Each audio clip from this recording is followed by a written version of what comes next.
In 2013, in spite of the outcry over non-delivery of textbooks, a court case against the Department of Education as the second term drew to a close, some learners in schools around Limpopo were still without textbooks. Been engaging the National Department about the procurement going forward, and I think it's something that is still being discussed. In terms of the law, the provinces actually have the power to buy books.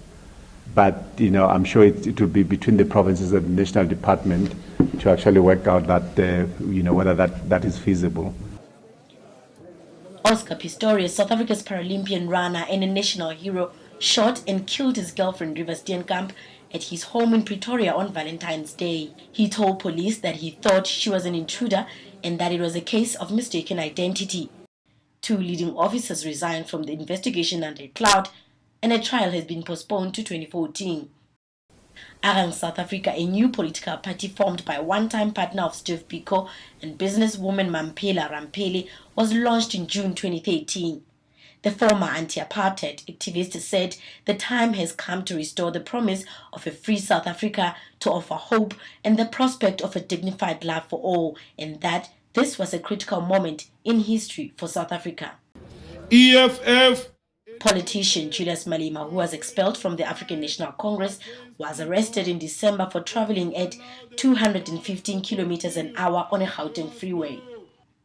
Malema vowed to eliminate the gap between the rich and the poor by launching the Economic Freedom Fighters earlier in the year at Marikana. He still has to appear in court on various charges relating to government tenders. Identified by their signature red berets, EFF members are demanding total political and economic freedom, land expropriation without compensation, and nationalization of mines.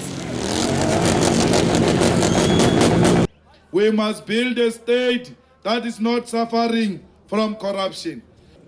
President Jacob Zuma had a tough 2013 with a huge public outcry around security upgrades to his private home at Nkandla.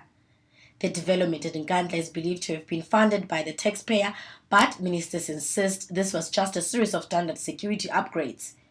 Nobel Peace Prize winner and South Africa's first democratically elected president Nelson Mandela passed away after a long illness at the age of 95.